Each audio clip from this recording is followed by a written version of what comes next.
언젠가 기독교계 한 어른께서 8.15를 회고하시며 이런 말씀 하시는 걸 들었습니다. 메모해 놓았죠. 8월 15일 1945년 그날도 똑같았다. 그날도 전날처럼 자고 일어나 늘 똑같은 일상으로 하루를 시작하였다. 그런데 해방이 찾아왔단다. 그때 우리 백성들이 뭘 알았고 또 뭘 했던가. 그러나 천지개벽이었다. 세상이 달라져 있었다. 그리 해방은 맞았는데 우리는 정말 준비되어 있지 않았다. 해방의 기쁨을 누릴 사이도 없이 그날로부터 4분 오열되었으니 여지껏 진정한 광복이 오지 않았다. 주께는 하루가 천년 같고 천년이 하루 같다는 것을 잊지 마십시오 했습니다. 잊지 마십시오. 우리는 늘 하나님의 때를 시간과 연결시킵니다. 그래서 어떤 교파나 어떤 사람들이 자꾸만 어느 시간을 정해가지고 우리를 혼란스럽게 하죠. 그러나 우리가 기억해야 될 것이 있습니다. 성경은 우리에게 그때 그 시간을 알려주지 않았습니다. 예수님도 모른다고 하셨죠. 베드로후서를 통해서 분명해진 것은 주님의 때, 주님의 날은 시간이 아니라 사건입니다. 그리고 그 사건을 베드로후서는 예언하듯 이야기해 놓았습니다. 사람들이 왜 주님께서 더디 오시는가, 왜 약속이 더디 이루어지는가 하고 묻는다고 합니다. 주님께서 더디 오시는 게 아니라 오래 참으시고 사람들이 다 멸망하지 않도록 모든 사람들이 회개하기까지 기다린다고 하셨습니다. 그날은 반드시 올 것인데 그날이라고 하는 많은 성경의 표현들을 뒤로하고 베드로후서 3장은 그날이라고 안 하고 주의 날이라고 했습니다. 주의 날이 도둑같이 임할 것이요. 그리고 그날이 오면은 하늘이 사라져 버릴 것이요. 만물이 녹아버릴 것이요. 상상하면 굉장히 끔찍한 이야기죠. 하지만 하늘이 사라지고 모든 물질이 불에 녹아버릴지라도 그런 속에서도 새하늘과 새 땅을 바라보는 사람들이 있을 것이라고 했습니다. 바라보는 사람들이요. 거룩하고 경건하게 내가 생각할 때에 흠도 티도 없이. 또 하나 중요한 말씀, 하나님 평강 가운데 그들은 서 있을 것이요 라고 했습니다. 우리가 생각하는 평화가 아니라 하나님의 평강 가운데 그들은 서 있을 것입니다. 사도는 그날을 주의 날이라고 했죠. 그러고 보니 여러분, 우리는 아무 준비도 없이 그저 시대가 가져온 해방을 맞이했던 지난 역사가 아니라 매번 주의 날, 주일로 이렇게 함께 모여 준비하고 있는 것입니다. 무엇을 준비하는가 하면 창세기 1장 태초에 하나님이 천지를 창조하시니라로 시작된 역사가 마지막 장 하나님께서 새 하늘 새 땅을 가져오신다까지 우리는 하나님의 평강 안에 서서 거룩하게, 아니 구별되어서 경건하게 나타내므로 그렇게 서 있는, 바라보는 사람들이라고 베드로후서 3장은 이야기합니다. 나는 그런 건 믿어지지가 않아요 하실 수도 있습니다. 그러나 그것은 내 편에서 이 말씀을 보고 들은 거고요. 하나님 편에서 이 말씀을 보고 들을 때 이것은 매우 엄중하게 다가오는 말씀입니다. 그날은 시간이 아니라 사건입니다. 그리고 그 사건은 늘 우리 가운데 찾아옵니다. 이사야 40장. 어찌 이 이사야 40장을 담담한 어조로 읽을 수 있을까요? 가슴이 뛰는 감격으로 읽어도 부족하다 생각이 들었습니다. 기원전 539년 바벨론의 포로가 되어서 지냈던 유대인들이 이제 그 역사를 거의 끝낼 무렵 무명의 선지자인 제2 이사야가 이 본문을 씁니다. 이사야 40장부터 그 앞전 제1 이사야가 쓴 1장부터 39장까지는 온통 심판의 메시지입니다. 그런데 40장부터 돌연 장면을 바꿔서 위로의 메시지가 시작됩니다. 40장부터 55장까지를 위로의 말씀이라고 부릅니다. 구약 성경 안에 있는 신약이라고도 부릅니다. 바벨론 포로가 된 시대로부터 해방이 다가오는 것을 보면서 억누를 길 없는 기쁨을 주의 이름으로 선포하는 이 사람은 신학적으로는 제2 이사야라고 불리지만은 위로의 선지자라고 하는 별칭도 얻었습니다. 메시지가 울려 퍼져요. 그런데 이 메시지는 하나님께서 택하시고 내 의지와 상관없이 하나님이 택하시고 이 세상 속에 뿌려놓으신 만백성을 향하고 있습니다. 우리는 대림절 첫 주에 요셉에게 임한 성탄 소식, 지난주에 마리아에게 임한 성탄 소식, 그리고 이번에는 이 땅에 살고 있는 하나님의 백성들에게 임한 성탄 소식을 받고자 합니다. 살아계신 하나님의 말씀으로요. 동시에 내일에 대한 말씀으로요. 그래서 오늘 이 말씀을 읽을 때에는 내일을 열어놓고 오늘 읽습니다. 그런데 하나님은 그분의 백성들, 아니 우리들에게 주신 성탄의 소식을 두고 위로라고 했습니다. 위로. 희망을 주고 싶어 하십니다. 꿈을 주려고 합니다. 그대로 포기하고 주저앉아 있지 말라고 손을 잡아 끌어내시는 것 같습니다. 물론 성경의 모든 말씀이 그렇습니다. 어느 때 들으면은 벽에 대고 말하는 것처럼 소리가 퍽퍽하게 말씀이 읽혀질 때도 있습니다. 그러나 또 어느 때에 들으면 정말 춤출 것 같이 달을 달고 좋은 말씀으로 같은 말씀이 보일 때가 있습니다. 교회의 힘, 신자의 생명력은 결국 이와 같이 감격이 살아있을 때 나타나는 것 같습니다. 우리가 하나님의 은혜와 사랑에 대한 감격을 잃어버리거나 잊어버리면 자연 우리의 영혼도 사막같이 피폐해집니다. 하지만 그 감격을 잃어버리지 않고 내 상황과 내 현실과 하나님의 말씀이 늘 만나는 것을 경험하면 그 감격이 늘 새롭습니다. 오늘 이사야 40장 이 장면이 배경으로 한 시간은 우리나라 역사로 하면은 광개토 대왕비가 세워진 때로부터 다시 1000년을 거슬러 올라간 이야기입니다.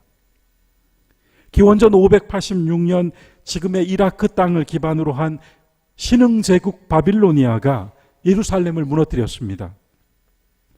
그로부터 200년 전 이미 북조 이스라엘은 당시 가장 호전적이고 잔인했다는 지금의 시리아, 아수르에게 망했습니다. 아수르는 북조 이스라엘의 사람들을 살육하고 혼혈 정책을 펼쳤습니다. 그래서 야곱의 아들들로 구성된 이스라엘의 지파들 가운데 북조 이스라엘에 살고 있던 10개의 지파가 완전히 괴멸됐습니다. 그래 그 흔적조차 사라져버렸습니다. 10개의 지파가. 이제 남은 거는 남조 유다. 남조 유다는 그 10개의 지파 중에 유다 지파입니다.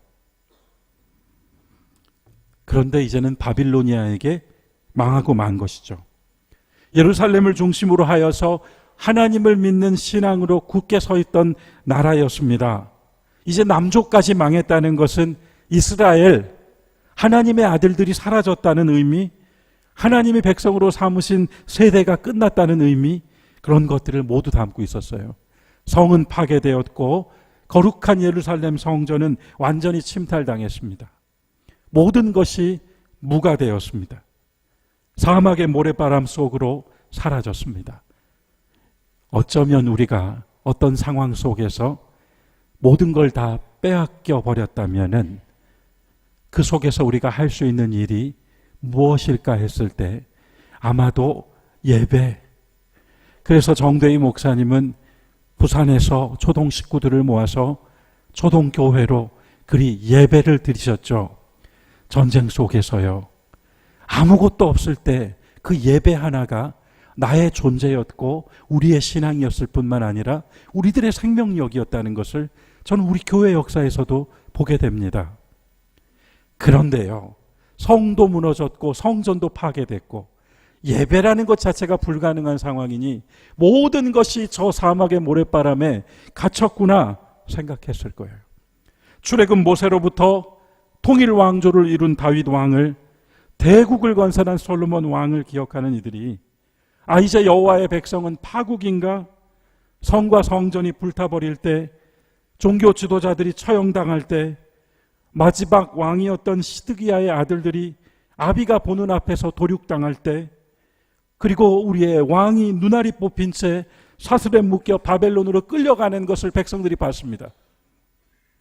함께 포로로 잡혀가던 백성들이 약 2만여 명, 그들은 처참하게 불타오르고 텅 비어버린 시체로 널브러진 예루살렘을 눈으로 보면서 가야 했습니다. 정말 그들이 기억 속에 그 장면들이 살아 있었을 것이고 그 속에서 그들은 얼마나 비탄에 잠겨 있었을까요?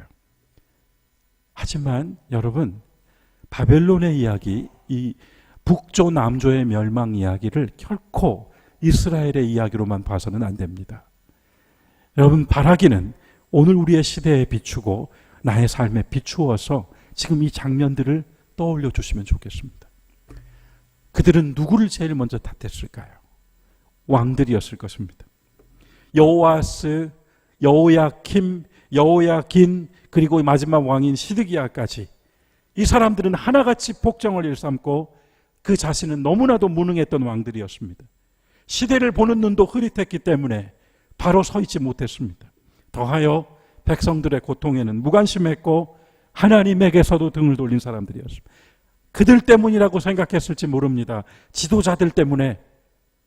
그런데 하나님은 이 지경이 되도록 우리를 내버려 두셨단 말인가? 당시 전쟁의 패배란 전멸을 의미했어요. 죽거나 노예가 돼야 합니다. 나라와 나라, 민족과 민족의 싸움만이 아닙니다. 당시의 전쟁, 고대의 전쟁은 신들의 전쟁이었습니다. 우리의 신과 너희의 신이 맞붙었다. 그래서 전쟁에서 진다는 것은 우리 신이 그 나라의 신에게 졌다는 의미였습니다. 하나님이 바벨론의 신 마르둑에게 졌던가? 바벨론의 왕은 정복한 나라들에서 그 나라의 신상들을 가져다가 바벨론의 도시에 있는 판테온에, 만신전에 갖다가 놓았습니다. 그리고 그 만신전의 최고 자리에 그들의 신 마르둑을 앉혀놓죠. 하나님이 그 밑에 앉았습니까? 그뿐 아닙니다. 그렇게 참담한 꼴을 보고 예루살렘으로 끌려갔으나 세월이 갑니다. 세월이 가면서 그들은 또 다른 세계를 봤습니다. 가나안 땅, 젖과 꿀이 흐르는 땅. 그렇다고 해서 젖과 꿀이 흐르는 땅이 우리나라처럼 삼천리 금수강산이 아닙니다. 가보신 분들은 아시겠지만은 그것은 척박한 사막입니다. 아무것도 없는 흙덩어리 땅입니다. 그럼에도 불구하고 그들이 젖과 꿀이 흐르는 땅이라고 그리 찬송할 수 있었던 것은 이제야 내 땅, 내 집으로 서 있을 만한 곳이 생겨서 기뻤고, 젖은 동물에게서 나오고 꿀은 식물에게서 나오니 동물도 식물도 다 하나님의 공급하심 안에서 하나님이 내게 주신 집, 하나님이 내게 주신 땅이라고 생각하며 사니 젖과 꿀이 흐르는 땅이었습니다. 그런데 바벨론은 아닙니다. 바벨론은 문명이 만들어 놓은 땅이었습니다. 그곳은 얼마나 좋은 곳이었던지요. 메소포타미아 문명의 중심이었어요. 도시의 한가운데로 유프라테스 강이 흐릅니다. 아브라함은 바로 그 유프라테스 강을 건너온 사람이었습니다. 무역과 물류를 장악한 이 부유한 도시는 정말 물질로 넘쳤습니다. 바벨론 사람들의 옷차림이나 문화로 본다면은 포로로 끌려온 예루살렘 사람들은 말 그대로 촌놈들이었습니다. 이 사람들이 봤을 때 이 바벨이라고 하는 도시는 상상 초월이었겠지요. 실제로 그렇지요. 그들은 바벨탑을 세웠습니다. 함무라비 법전이 그 세계를 이끌고 있는 문명의 땅이에요.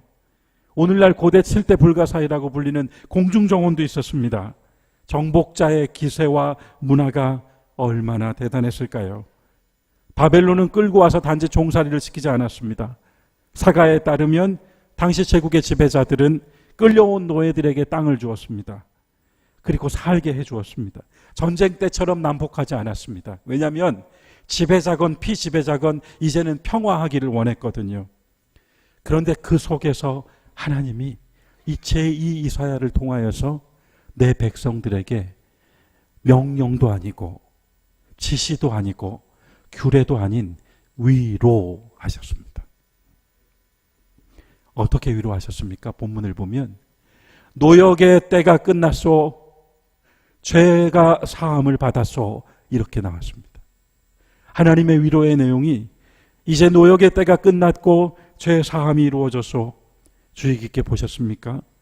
노역과 죄, 이건 이상하게 어울리지 않습니다. 노역이라고 하는 것은 분명 이들이 경험할 때에는 외부로부터 나에게 가해진 운명이었습니다. 하지만 죄라고 하는 것은 바로 나로부터, 내 속에서부터 흘러나온 현실이었습니다. 주님의 위로가 한면으로는 이 세상 속에서 우리가 경험해야 될 운명으로부터 그 종살이에서 이제는 해방될 것이라는 말씀이었고, 또 한면으로는 이 현실을 살면서 내 속에서 끊임없이 일어나는 이 죄악된 마음을 사해 주셨다라고 하는 해방의 선언이었어요. 그렇게 이스라엘에게 바벨론 땅에서 위로의 메시지가 선포됐습니다. 분명 그들 중에는 고국 땅을 그리워하는 사람들도 있었겠지만은 다른 한면으로 그 땅이 좋아져 버린 사람들도 있었을 것입니다. 아마도 자녀들은 바벨론 사람이 되고 싶어 했을 수도 있습니다.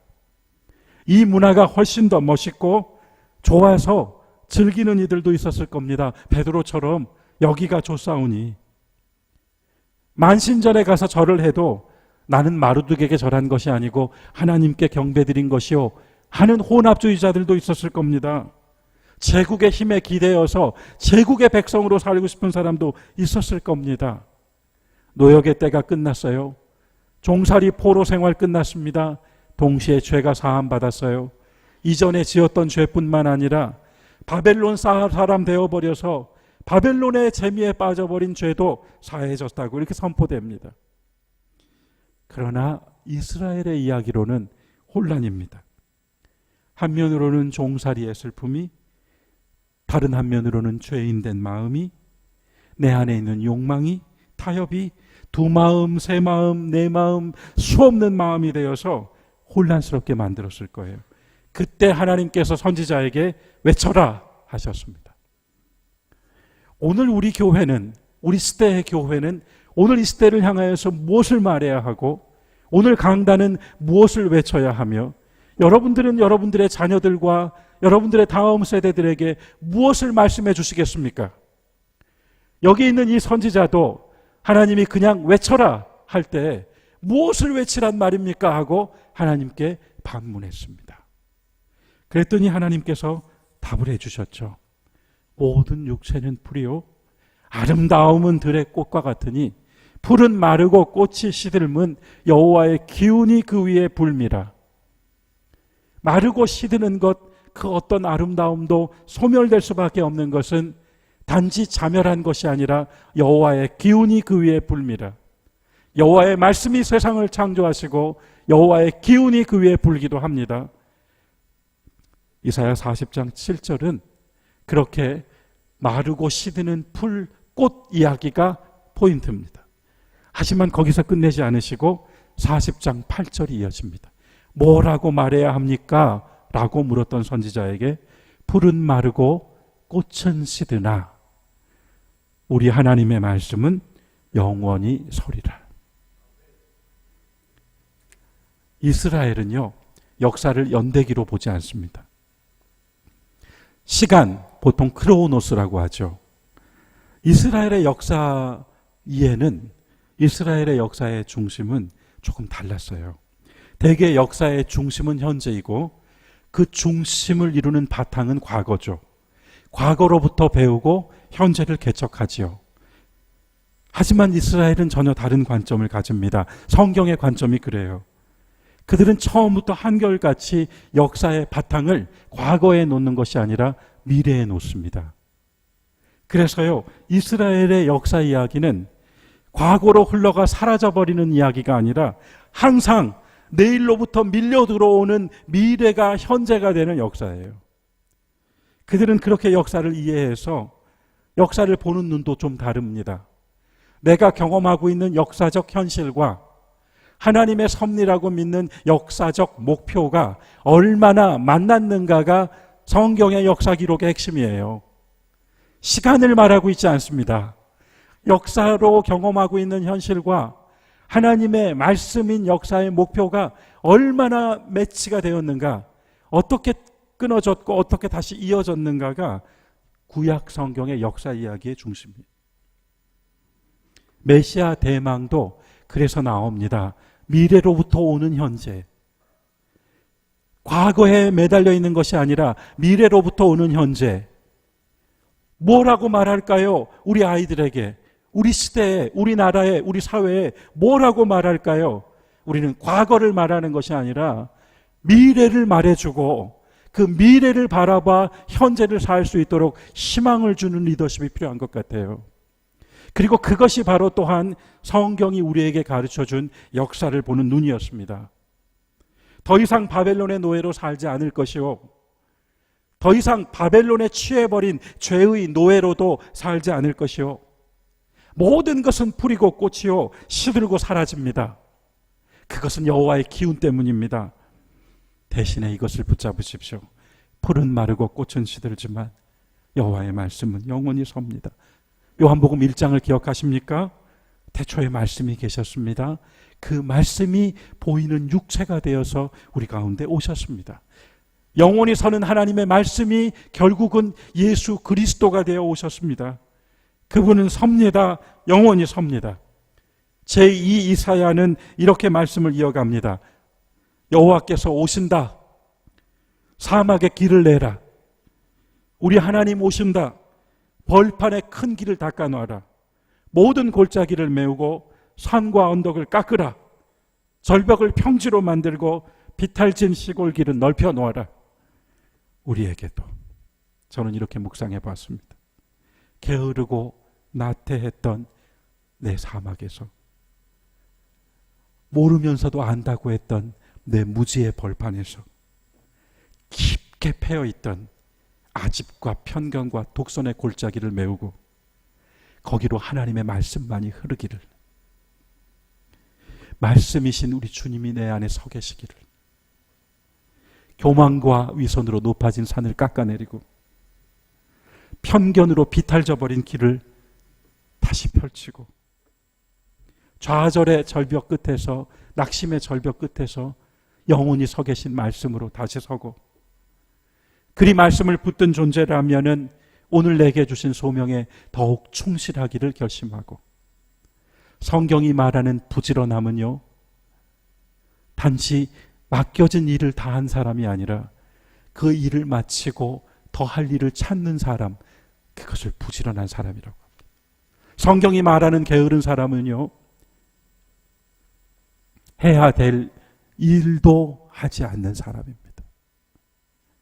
오늘 이 시기에, 이 시점에 오시는 그리스도를 맞이하기 위하여 준비하는 우리들, 저 예수님의 길을 예비한다는 것은 결국 우리의 마음, 우리의 감정, 우리의 느낌, 우리의 양심을, 우리의 속을 다시 정비하는 것입니다. 그래서 내 속에 서 계실 그리스도를 보는 것입니다. 하여 이 말씀의 마지막이 뭡니까? 40장 1절이요. 내 백성을 위로하라, 이렇게 시작했는데요. 이 이야기의 마지막 부분에서는 너희의 하나님을 보라. 어떻게 위로해 주셨습니까? 풀과 꽃을 보지 마시고 너희의 하나님을 보라. 보라, 주 여호와께서 장차 강한 자로 임하실 것이요 친히 그의 팔로 다스리실 것이라. 오늘 우리는 이것을 나누고 다시 세상으로 나가야 합니다. 우리의 현재를 내일로부터 오시는 하나님의 말씀으로 보기를 원합니다. 이미 그 이름 예수 그리스도가 저와 여러분을 바꿨지요. 분명 바꿨죠. 우리를 바꿨습니다. 교회도 바꿨고 시대도 바꿔주셨어요. 그러나 거기서 끝나서는 안 됩니다. 하나님이 하신 일로만 끝나서는 안 됩니다. 지금 다시 바꾸어 주실 예수 그리스도, 나를 바꾸어 주실 예수 그리스도, 우리를 변화시켜 주실 예수 그리스도, 이 시대와 역사를 변화시켜 주실 예수 그리스도를 우리는 맞이하는 거죠. 그게 소망입니다. 중구 초동 105번지에 세워져 있던 초동교회를 종로구 돈이동 종로 3가에 옮겨 놓으시고 우리 선배들이께서 저 종탑을 종 3개를 매달아 정말 종3이 되게 하셨어요. 처음엔 종3교회라고 이름하려고 했지만은 결국은 우리 교우들의 초동사랑에 종3이라는 이름을 쓰지 않고 초동교회라 하였습니다. 그래서 마치 저 청교도들이 미국에 건너가서 유럽에 살던 동네 이름을 옮겨 놓았듯이 중구 초동을 여기 종로구 초동으로 삼아서 우리가 초동교회로 지나고 있습니다. 옛 선배들과 우리 목사님들은 그런 꿈을 꾸셨죠. 나와 내 후손들과 내 민족, 내 나라, 온 세계 인류의 운명을 바로 이끌어줄 인물이 여기 초동강당에서 흘러내리는 생명수 마신 사람 중에 반드시 나올 것이라고 그리 믿으며 인재들을 키웠습니다. 우리 민족이 다 썩어도 교회가 썩지 않으면 우리 민족 다시 망하지 않을 것이라고 그리 확신했습니다. 한국교회가 다 썩고 세속화되고 그 속에서 병들어 버릴지라도 초동교회가 온전히 말씀을 가지고 복음을 선포하는 강단을 지켜낸다면은 한국교회 전체를 능히 구원해 나아갈, 이끌어 나아갈 교회가 될 수 있다고 믿으셨어요. 그 내일에 대한 꿈이 그때였습니다. 그 현재였죠. 제가 지금 우리 교회가 어떤 일들을 하고 있는지 정리를 해봤습니다. 여러분 다 아실지 모르겠어요. 우리 선배들께서 우리 교회가 이런 교회가 되어야 돼 하고 꿈꾸셨던 그때의 현재가 오늘 어떻게 현재가 되어 있는지 볼까요? 지금 우리가 예배드리고 있는 이 시간에 지하 1층에서는 70명이 넘는 사람들이 모여서 나눔 식탁과 예배를 드리고 있습니다. 이제는 찾아가서 전도지 줘도 받지도 않는 세상인데 교회로 찾아와서 말씀 듣고 찬송 부르고 우리보다 더 뜨겁게 찬송 부르고 밥 한 끼 대접받고 갑니다. 그리고 우리는 매 격월로 이 동네 사람들을 위해 생일 파티하고 있습니다. 매 주일 토요일 오후 3시면 우리 장창호 집사님 이하 식구들이 직접 빵을 만들어서 돈이동 식구들한테 나눕니다. 찾아가서 그쪽 빵 한 집 한 집 찾아가서 빵 줍니다. 매월 마지막 토요일마다 두유를 나누고 그때는 몸이 불편하여 움직일 수도 없는 사람들 방으로 찾아가서 기도해 줍니다. 매월 마지막 수요일에는 선교센터에서 돈이동 사람들과 함께 사랑방 예배를 드리고 있습니다. 그때 역시 찬송이 너무나 뜨거워서 데일 정도입니다. 매년 여름마다 무더위 쉼터를 열어서 우리가 에어컨 바람 쐬듯 저들도 에어컨 바람 쐴 수 있도록 교회 문 열었습니다. 기도원 섬김 용사들은 매월 넷째 주에 우리 어른들과 지역 주민들을 위해 김치를 담굽니다. 그리고 또 겨울 셋째 주에 은퇴 목사님들 모여 살고 계시는 광명의 집 찾아가서 청소해드리고 도와드립니다. 지금도 16개의 교회를 우리가 돕고 있습니다. 장학금으로 청년들을 키우고 있을 뿐만 아니라 그 옛날 우리 송창근 목사님께서 성빈 학사를 세우셨듯이 지금 서울의 어느 기장교회도 하지 않고 있는 초동 학사를 세워서 지방에서 온 젊은 학생들이 공부하고 머물러 쉴 수 있는 집을 제공하고 있습니다. 무상으로. 매주일 카페를 통해서 장학기금 만들고 있습니다. 김현숙 목사님 사역 온 힘을 다해 돕고 있습니다. 거제도 애강원 식구들 돕고 있습니다. 초동 어린이집 통해서 지역 아동들 성장을 여전히 돕고 있습니다. 매주 목요일 저녁마다 장애우들의 모임인 미랄선교단이 우리 교회에서 예배드립니다. 매주 화요일 기장 남성 합창단이 우리 교회에서 연습합니다. 얼마나 많은 일을 하고 있는지 모릅니다. 다 여러분들이 하신 일입니다. 우리 초동교회가 하는 일입니다. 그 옛날 꿈꾸었던 것을 현재로, 그럼 이제 우리도 다시 내일을 오늘로 가져와서 꿈꿔야 되지 않겠습니까? 너희 하나님께서 오신다 하신 말씀을 붙들고, 영원히 서리라고 하신 하나님의 말씀을 붙들고요, 풀과 꽃을 보는 것이 아니라 너희 하나님을 보라 하시는 주의 음성을 들으며 나아가야 되겠습니다. 소망 중에 오시는 주 예수께서 인류를 구원하실 뿐만 아니라 여기 믿는 우리들에게는 우리의 그 꿈이 우리를 새롭게 하시는 그리스도의 현재가 될 수 있도록, 다시 내일을 말할 수 있도록 힘을 더하여 주시는 주님의 오심입니다.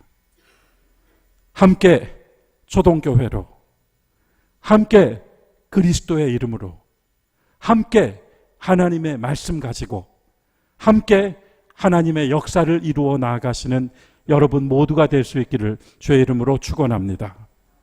사도신경으로